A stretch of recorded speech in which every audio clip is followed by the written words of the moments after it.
A cluster of pneumonia cases with a haunting familiarity to the 2019 pandemic. A worrying situation now unfolding inside China, tied to sick children and censorship. It feels like another COVID-19 outbreak. Nearly 300 illegal Chinese marijuana grows allegedly operating near American homes in a single New England state. The grows estimated to rake in over $4 billion. $65 billion in debt, weighing on a major Chinese wealth manager. Will the first-time financial bombshell for the sector set off a chain reaction? And get ready for a fashion face-off this holiday season. China-funded fashion giant Shein is reportedly on track to beat out H&M and Zara this year.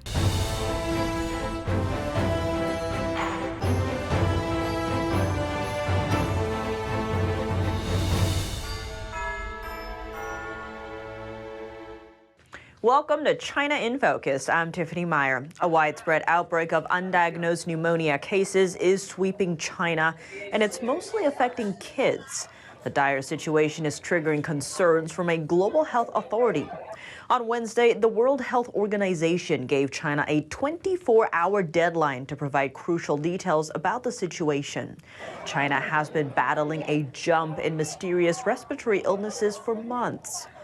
Hospitals across the country are overwhelmed with sick children. A pediatric hospital in Beijing reports seeing over 7,000 patients a day. A video shared online shows another hospital in Beijing at midnight, still crowded with parents and children seeking treatment. Our whole family is sick, all four of them, and the hospital is full. My son had a fever of over 39 degrees Celsius and was tested for 4 pathogens, including mycoplasma pneumonia, influenza A, and COVID-19. There is no official explanation for the exact cause of the illness. Doctors in China have reported this year's flu wave seems worse than years past. They say it's unclear when the pneumonia outbreak started, but that it's unusual for so many children to be affected so quickly. The situation in a northern Chinese province is also getting serious. In an online post, a local health worker revealed that a staggering 9 out of 12 people in her department are grappling with high fevers. Calling it too scary, she describes the situation as almost the same as when COVID-19 restrictions were just lifted. Since Beijing abandoned its zero COVID-19 policy earlier this year, officials have linked China's surge in respiratory illnesses to non-COVID-19 related diseases.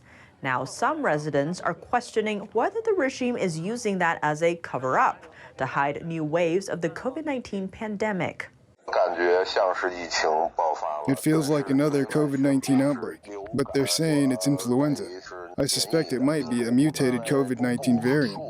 The data hasn't been shared with the public, and now reporting isn't allowed. Everything's being kept under wraps.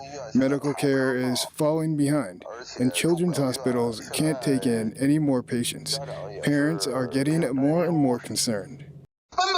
The CCP won't tell you anything about the virus. I've got some medicine ready. If I feel even a bit unwell, I'll take it right away. China has faced scrutiny in the past about the transparency of its medical reporting, particularly during the early days of the COVID-19 outbreak in Wuhan. A study by the British University of Southampton found 95% of COVID-19's global spread could have been reduced if China intervened earlier. Just last week, a top Chinese epidemiologist warned another wave of COVID-19 could hit China soon. According to online posts, at least one child has died of pneumonia during the current wave. Reports have also suggested authorities are blocking related information online. A marijuana problem troubling the state of Maine. The Pine Tree State reportedly becoming a ground zero for illegal Chinese grow operations. Hundreds of suspected grow sites estimated to bring in over $4 billion in revenue. But local law enforcement is having trouble busting them. More on the challenges they face. Is Maine becoming a new breeding ground for illegal marijuana grows run by Chinese nationals? A Department of Homeland Security memo is shedding light on the issue. It found 270 alleged Chinese illegal marijuana grow operations in the state. DHS estimates the operations could bring in over $4 billion in revenue, and the money could be used for criminal activities or sent back to China. The memo was exclusively obtained by news outlet The Daily Caller. A state representative told the outlet that residences in certain districts are being taken up by illegal grow operations. Several lawmakers wrote a joint letter to the Justice Department asking it to shut down the illegal operations. Some local residents have reported suspected pot grows to authorities, but law enforcement there have yet to bust many of them. Maine legalized marijuana in 2016, and residents that are over 21 years old can grow up to 15 plants for their own use. A local police chief told the Daily Caller that law enforcement isn't clear where the line is. Stanley Bell, the police chief of Clinton, Maine, said he thinks the biggest deterrent to enforcement is that officers don't know where civil enforcement ends and criminal enforcement begins. Some local officials are taking action. Maine's legislature is weighing a bill that aims to crack down on racketeering by foreign organizations in cannabis markets. A state representative said the goal of the bill is to empower law enforcement to go after illegal operations. China's real estate crisis is spilling into the financial sector. A major wealth manager just told investors it can't pay off its obligations, with billions of dollars in debt worth twice the company's assets. Zhongzhi Enterprise Group, or ZEG, issued a disclosure letter on Wednesday. As a major player in China's shadow banking sector, ZEG stores and manages money like a standard bank, but it offers higher returns for investors. In China, wealth managers like ZEG combined make up roughly the size of the French economy. The company's business spans from real estate to mining to electric vehicles and includes investment in Chinese developer Evergrande. The now infamous company earned the title of world's most indebted real estate firm, buried under $300 billion in obligations. Some analysts expect Beijing to step in to stem a wider fallout.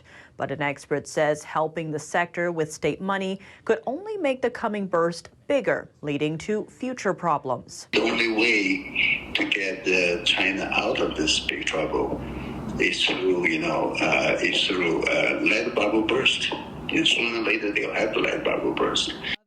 Professor Xie says Beijing needs to help property buyers hit by the real estate crisis. Right now, the Chinese regime is pumping money into the debt-ridden companies instead. The situation is getting more dire for the country's financial sector. Youth unemployment is surging, factory production is falling, consumer spending is down, and foreign businesses are withdrawing from the Chinese market. With economic downturn, each and everyone is affected, basically. So it's just to a different degree as to their exposure to the risk. Over the past few years, ZEG has been quietly selling off stake in companies it controlled to reduce the size of its business. Public concerns about its finances were first triggered in August, when a trust company it owns missed payments to investors. The U.S. is facing stiff competition from China in submarine technology. A Wall Street Journal article reports China is advancing its submarine capabilities and upending U.S. dominance. The engines are powered by a pump jet propulsion system rather than a propeller, making the subs less noisy and harder to detect. It's the first time the technology has been spotted on a Chinese submarine. Why should Americans be concerned? NTD's Kevin Hogan spoke to Brent Sadler, a senior research fellow for naval warfare and advanced technology at the Center for National Defense at the Heritage Foundation, for more. The Chinese submarine program is following in the last few years what looks to be a very familiar one for those that remember back in the late 70s and the early 80s, a Soviet nuclear submarine force that was very large, very threatening, but easy to track, and sound is the key here.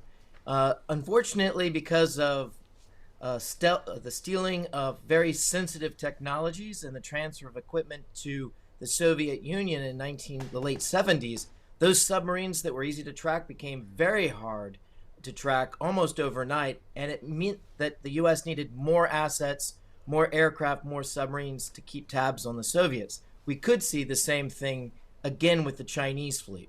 Right, and so what does this mean for Taiwan's security? Well, first and foremost, it means that the United States' ability to ride in as the cavalry to come in when needed might be delayed a little longer.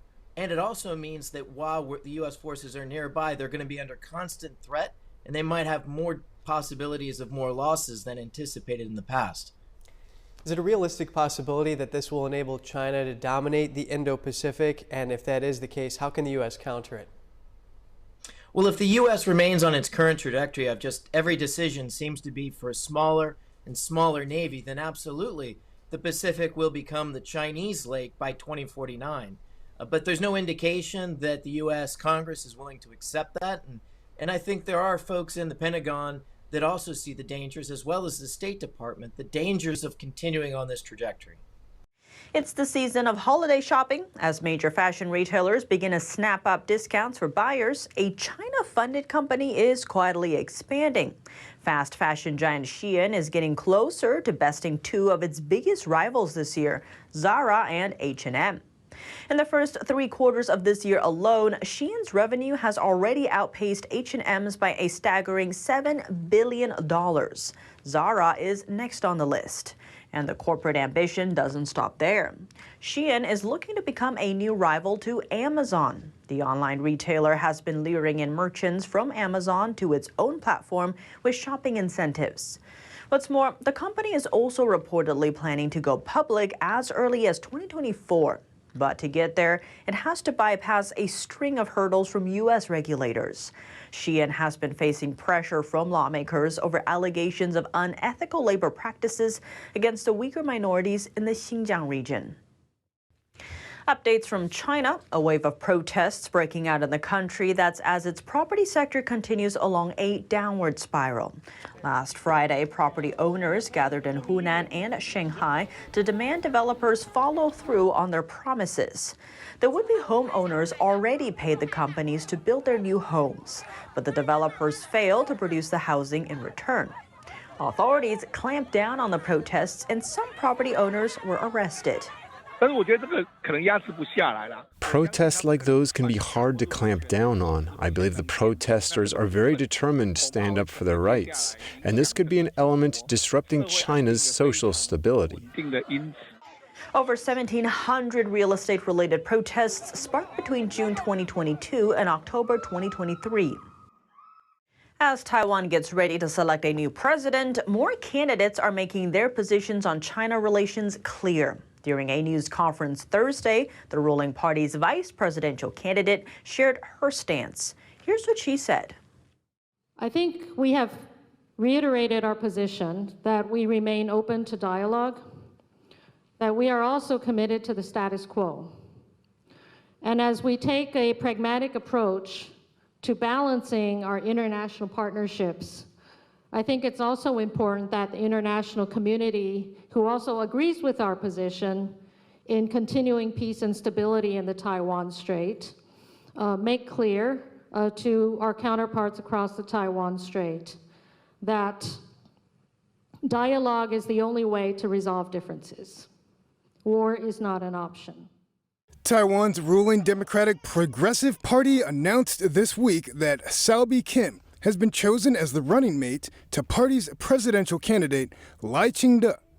Lai is Taiwan's vice president and the election's frontrunner. Sal previously served as Taiwan's envoy to the United States. She says Taiwan needs to forge support across the political spectrum in Washington, D.C. The former envoy also notes that bipartisan and united support for Taiwan is necessary, saying, quote, "We cannot afford to let Taiwan become an issue of partisan difference in American politics." The election comes at a time of increasing military aggression by the Chinese regime. Taiwanese voters will head to the polls on January 13th. That's all for today's China in Focus on YouTube. We're now sharing a shortened version of our program here after being demonetized for more than 2 years. Last month, YouTube removed our demonetization status, but reimpose it within days. If you'd like to support us, subscribe to our partner platform, Epic TV, where you can watch our full episodes, or consider donating. Find us at donorbox.org/China-in-focus. Here's what to look out for in our second half. An American drug epidemic fueled by China-made chemicals. Fentanyl is considered one of the world's most deadly synthetic opioids. From its precursor stage in China to mass refinement in Mexico, the drug has made its way halfway around the world and kills thousands of Americans every year. How does it wind up in the U.S.? We spoke with Sam Cooper, founder of Canadian independent investigative platform The Bureau and author of the best-selling book Willful Blindness, to learn more. Thanks for watching China in Focus. I'm Tiffany Meyer. Happy Thanksgiving and see you tomorrow. As Thanksgiving approaches, we'd like to wish you all watching a happy Thanksgiving. Thank you for your kind words and continued support as we bring you the latest. From all of us here at NTD News, we wish you and your family a happy and safe start to the holiday season. Thanks for watching. And pumpkins.